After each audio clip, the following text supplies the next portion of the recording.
Steven, Hi. good to how see you, are man. you? It's great to meet Oh, you. Thank you so much for this. Thank you so much for your time coming out. Absolutely. Steven, is there a part of you that says, hey everybody, I'm here, I'm back, I could do this? Not in any negative sense, but sort of like in a vindication, like I made it and here I am, and Well, it's really, I survived is what I did. I survived and made it, and I didn't give up. You know, music is so important to me, and I just want to be a part of it. I want to be a part of the big show again. You do. You know, I got to be a part of the big show just a little bit, so I got that taste, and then we all know everything just went downhill from there. But the last 10 years have been very exciting. I mean, I've toured the world at least 8 times. I wasn't part of the big show like you know, we're praying that this is going to be.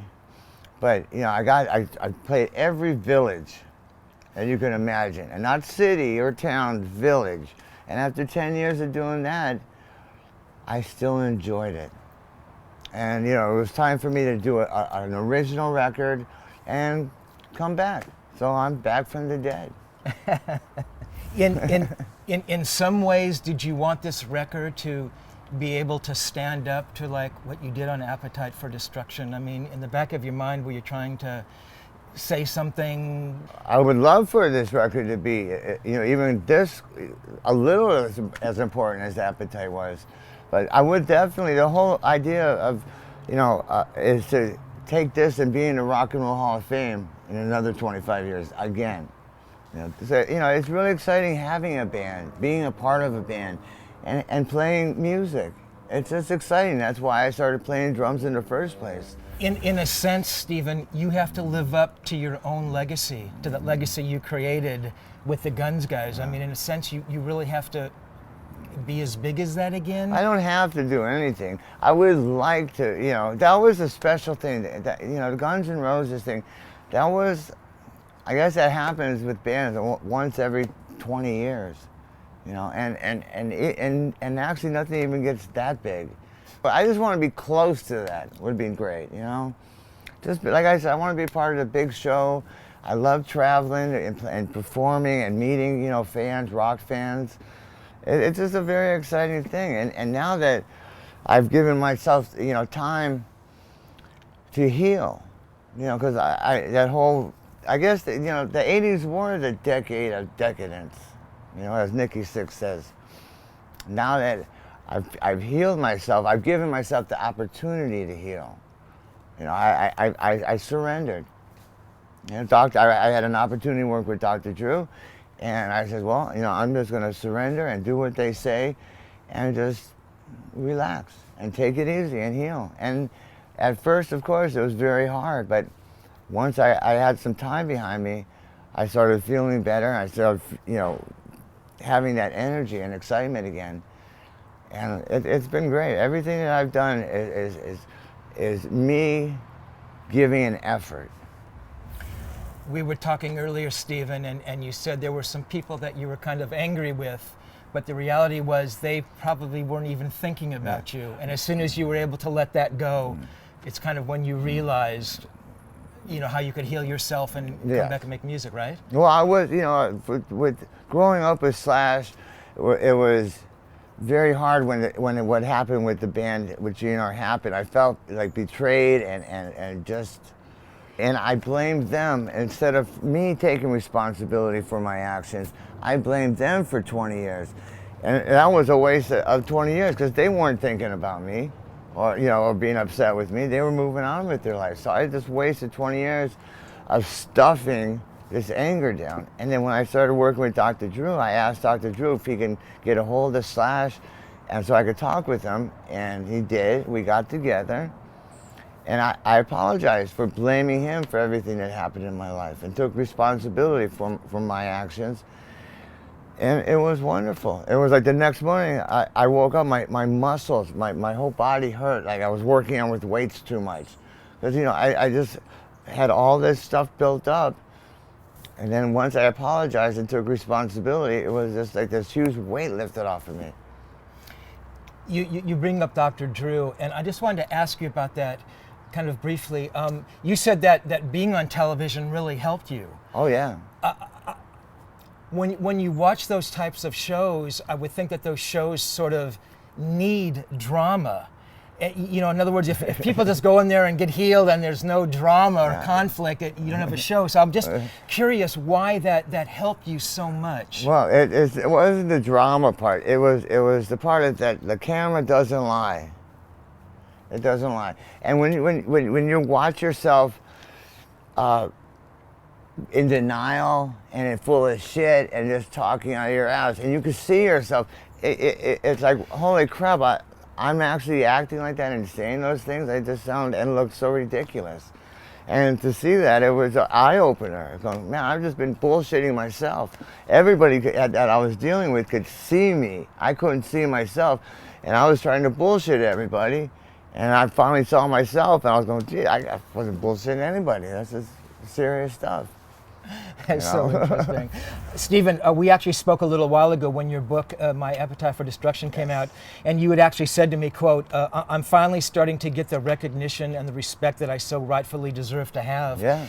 I mean, certainly when people hear this new record, I think you're playing better than ever. The sounds of your drums are amazing. I mean, it's just all part and parcel of getting healthy physically and mentally, being more musical in the approach. I mean, I think people are really going to look at you like this is a drummer who really said something in sort of the pantheon of rock drummers, right? And it's something that's not being overshadowed by the drugs and the drama of guns. It's like people now really recognizing who you are as a player. Yeah.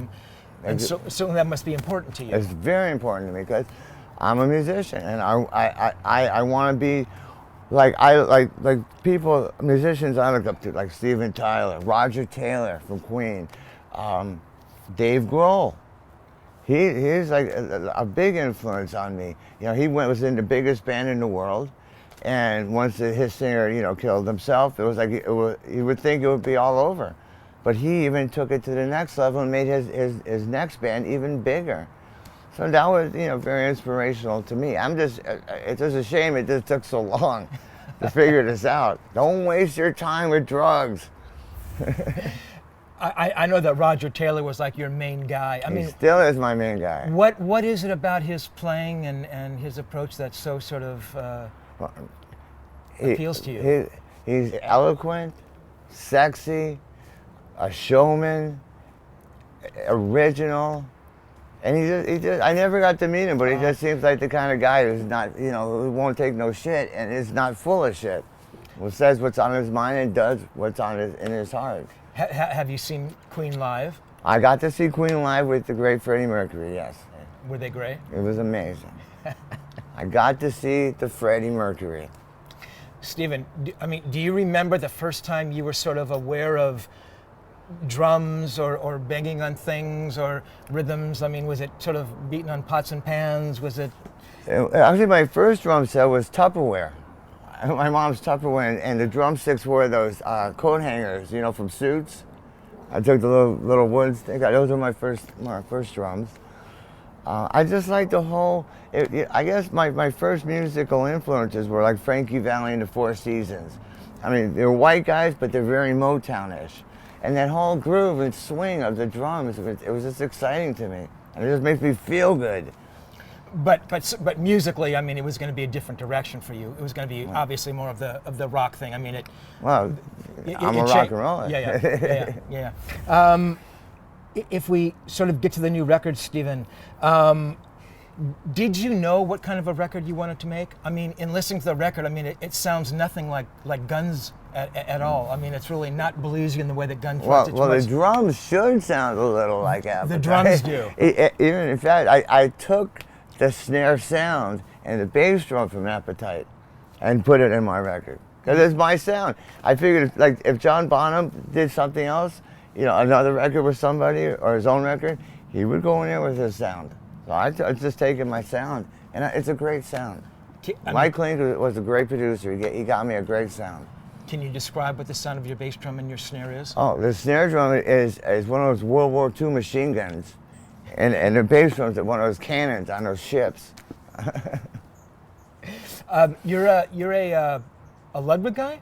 I'm a Ludwig guy A now. Ludwig guy, right? Yeah. Roger Taylor. Roger Taylor, John Bonham, Ian Pace, Ringo Starr. Ringo Starr, all the great ones. What were you playing back on the Guns days? Oh, Thomas, Pearl. I mean the Adler record. I mean the band is much heavier than Guns was. I mean, way heavier than what Guns was. Really? And Guns was heavier. Well, on the record we got Slash playing on guitar. We got John Five playing guitar, which was incredible, and it was so great to be able to work with Slash, have him come in and do something that I was doing, and for him to be a part of that. For some reason, it's his opinion of me means so much. I don't know why. I give a shit what anybody else thinks about me, but I care what he does. Him and my grandmother, I don't get it. You said the same thing to me in a previous interview. I mean, I think it must be that you respect Slash more than anybody else that you've worked with. I do respect him, and I look up to him. Even though we grew up together and we're the same age, and actually, I'm older than him even, but he's like my big brother.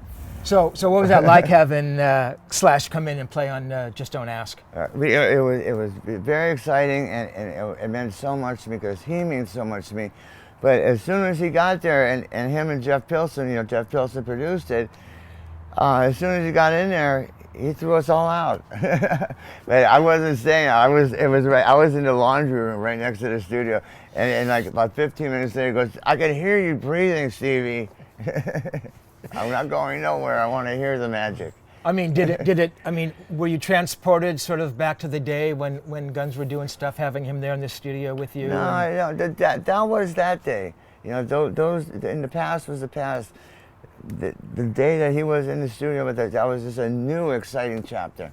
That whole GNR thing. Once we did the Rock and Roll Hall of Fame, I left that chapter. That was that chapter of my life. Now, this new band, I got new friends, new family. I got rid of all the negativity. I needed, as hard as it was to say, I can't see you no more. I can't talk to you for a while. It was the best thing I did. I was taking responsibility. Lyrically, a lot of the songs on the record, Steven, I'm guessing are about your life. I mean, Back from the Dead and Own Worst Enemy. I mean, they seem to resonate with maybe things you've gone through. And the record is a concept record. It's about every young person who has a dream and a desire and a goal to achieve, success, and all the trials and tribulations you go through. And all the ups and downs, it's all in the lyrics. And then it's about working hard and practicing and getting successful, and then losing that, and then getting it back again. And that's where we're at right now. My whole goal is get back on top again. And your first gig is coming up on the Kiss Cruise? Yes, very excited. We've been rehearsing. We started this record New Year's Eve, or no, New Year's Day, January 1st.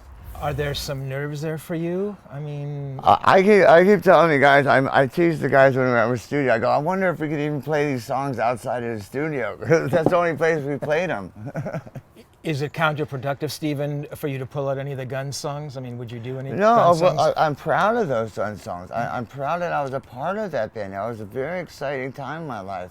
I wish it lasted longer, because back then, my whole dream and goal is to be like, Aerosmith or the Rolling Stones. You play music with a group of guys that you all connect with, and you do that for 50 years.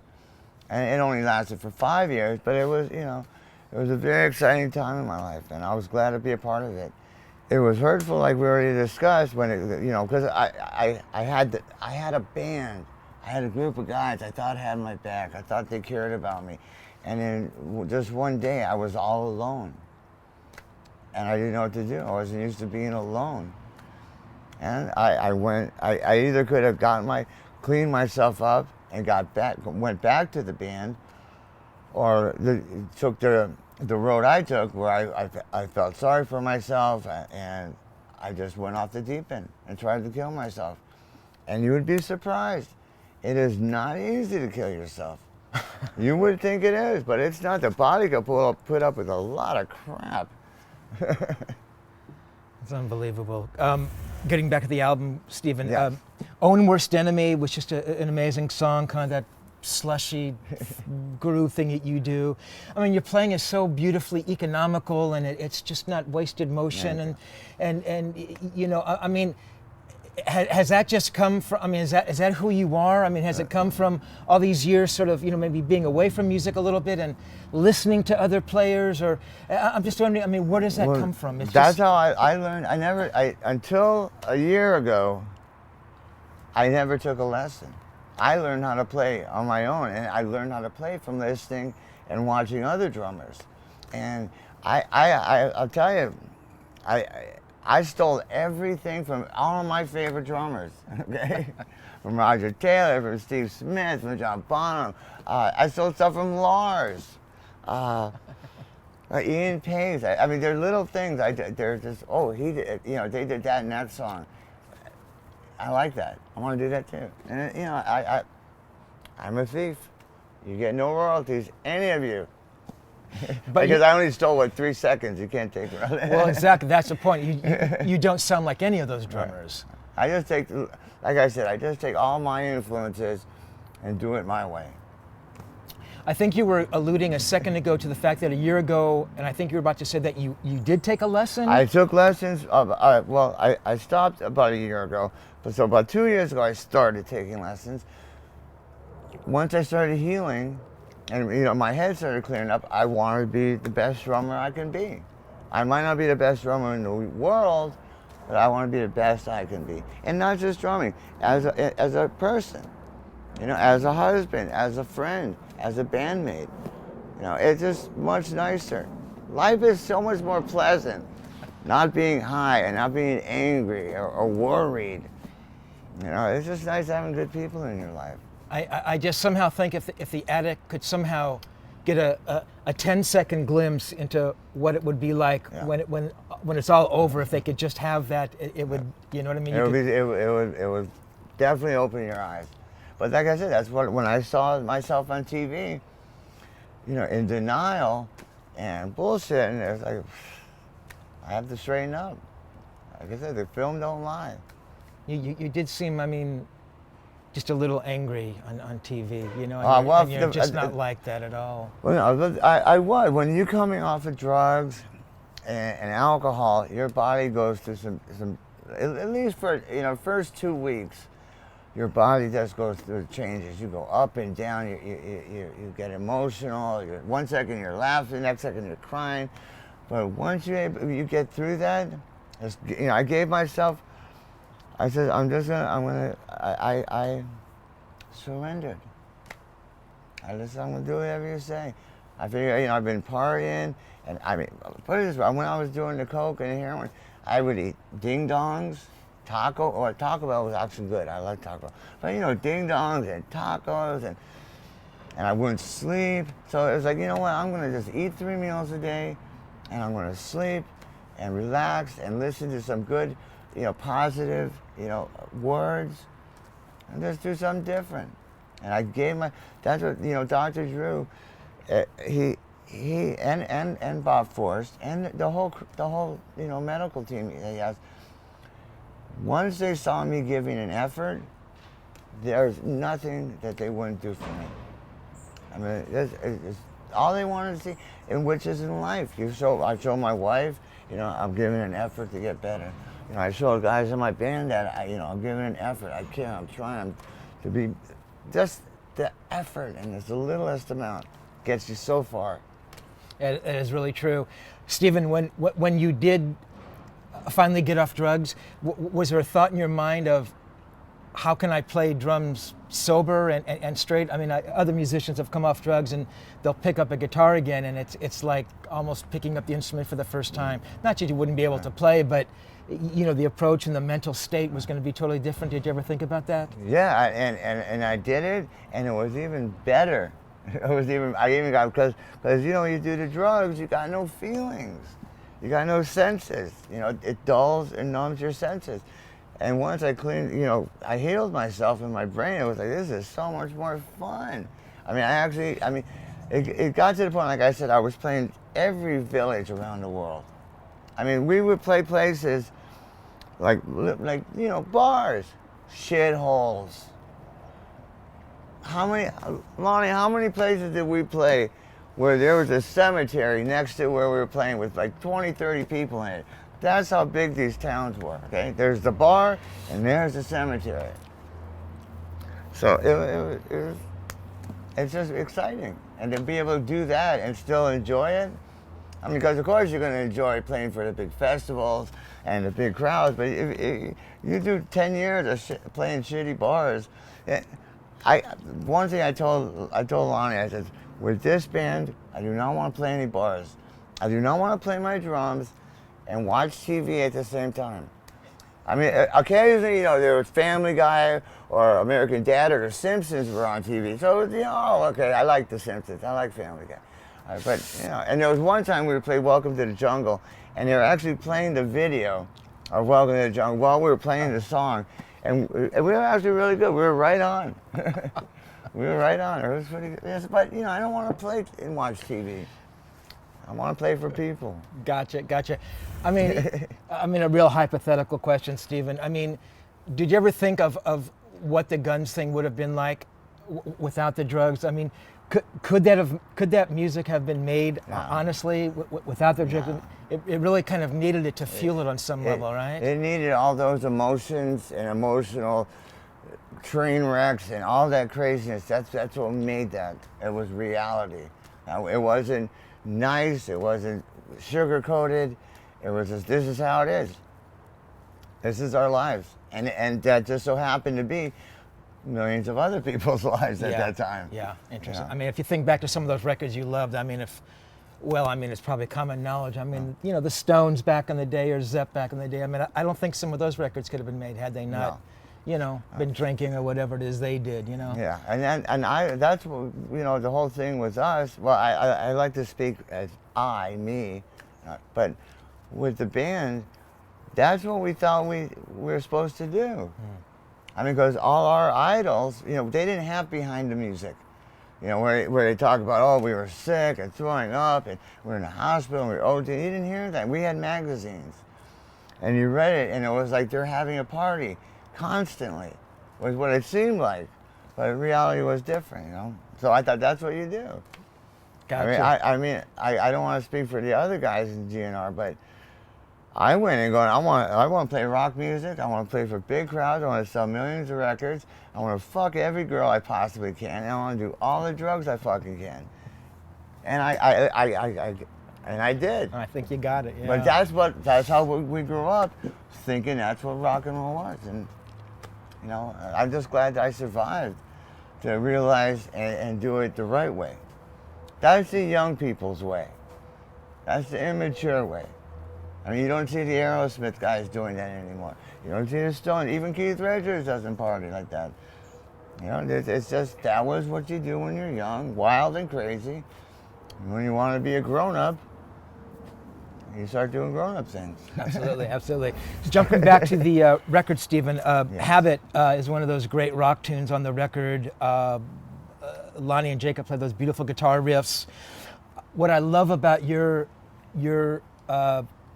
drum track is a sort of like, it begins, there's like a cowbell sort of in one of the earlier verses, and then the cowbell gets replaced by one of those little clack shaker things, and at the end it's the shaker and the cowbell.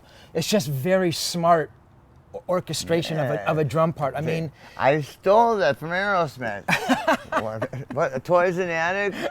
I think, no, Toys in, Walk This Way, and got that little thing. I told you, I stole everything. I said, show me a big rock star that hasn't stole something from somebody. It was like with Appetite, when we were recording Appetite, it was just so magical. It was like we couldn't do wrong. I mean, you cannot, put it this way, you cannot use a metronome to that record. You can't, because it won't work. It's all feel. It just was magic. And with this new record, Back from the Dead, It was the same thing in the studio. It was just, I don't think there was a band in history that high-fived, spanked each other's butts, and said that was fucking magic as many times as we did. And it was just a great time, a great experience. When I listened to songs, just like with Appetite, I go, I remember that feelings we had then and what was going on, how exciting it was, and it's the same thing on here. And you cannot play a metronome to this record either. I'm sure. What made you want to bring in Jeff Pilson to produce? I mean, what did you think that Jeff could bring to the music? Well, you know what, that's a question for Lonnie, but at first I was all great, he's got a studio, and I want to make a record. And then we got in there and we started hanging out there, and he started putting his input in, and then he started playing the bass because it was just me and Lonnie and Jacob, you know, guitars, vocals, and then Jeff was playing the bass. I was worried because the Dawkins songs, the bass on there is just so blah and just so, you know, blah, blah, blah, so simple. And I like jazzy bass playing. I want my bass player to be able to take his bass for a walk, you know. And I was, you know, a little worried about that. And then we came in there, and when it came time to do the bass tracks, it was magic. I would airplay, and he was playing it was like we were so. I call him my rhythm brother. He did play great on that. He played great. I mean, he's gonna win some awards for that bass playing. I mean, I did not want, like, there's that band Black and Blue. They had that one video, and the bass player, he's not even have his finger on a string. He's just going like this. I cannot have anything like that. And Jay Rustin mixed, right? Yes, Jay Rosen. It took a while, and it was frustrating because it was taking so long. But then I realized it's all meant to be. Everything, God has a plan, and it just all I gotta do is take it easy. It'll come out when God wants it to. And once I realized that, it was, oh, take your time. Everything works out for a reason. In your head, Steven, I mean, did you know what you wanted the record to sound like Yeah. at the end? I mean, you know, how you wanted the guitar. I mean, some sense of what you wanted those guitars to sound like. Certainly you knew what your drums are going to sound like. You knew how you wanted the vocal to kind of lay in against the track. I mean, can you talk about that? I mean, can you verbalize? Yeah, we went in with, we made a game plan. We stuck with it, and I just wanted it to be exciting, and it was, and you can hear it on the record. I mean, it is a great record. I mean, were you listening to other sort of bands that were out there doing things? I mean, you know what? There hasn't been a band. There hasn't even been a rock band in 20 years, and right now the world needs a great rock and roll band. that's true. And I feel we're just the guys to do it. Absolutely. And you guys were talking about maybe the Stones are going back out for the 50th anniversary. Aerosmith are going back out for the new record. I mean, those would be... That would be great. I mean, that would be dream come true stuff. And I do know dreams do come true. They do come true. I mean, the Rolling Stone thing, I thought because it was their 50th anniversary this year. Was it this year? Yeah, I think so. And then it was GNR's 25th. And I was thinking that would have been a great tour. You know, the 50th and the 25th. But, you know. Guns actually opened for the Stones, right, back in the day? Yes, we did. Yeah. Well, we did 4 shows. Well, not just 4 shows. Those were 4 amazing shows at the Coliseum here in L.A. That was great. That was the big show, huh? That was the big show. That's cool. So at the end of the day, Steven, I mean, Back from the Dead is out, and the Kiss Cruise is coming up, and you're healthy and happy, and I mean, it's like it can't get much better, right? I mean, this is kind of what you've been working towards, and maybe all this stuff you've gone through, this is the reward, right? Yeah, this is the reward for the hard work. Steven, thank you so much for taking the time to do this. This is sort of the inaugural sort of video shoot for Rock Godz. And for both of us. This is my really first interview, being back from the dead. I don't look too bad from being dead for 20 years, huh? That's great. Steven, thank you. Thank you so much. I want you guys to talk to Lonnie Paul over here, my guitar player. He's a wonderful guy. We're going to get him over here in a second. All right.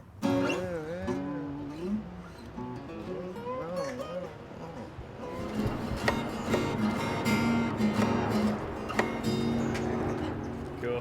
good.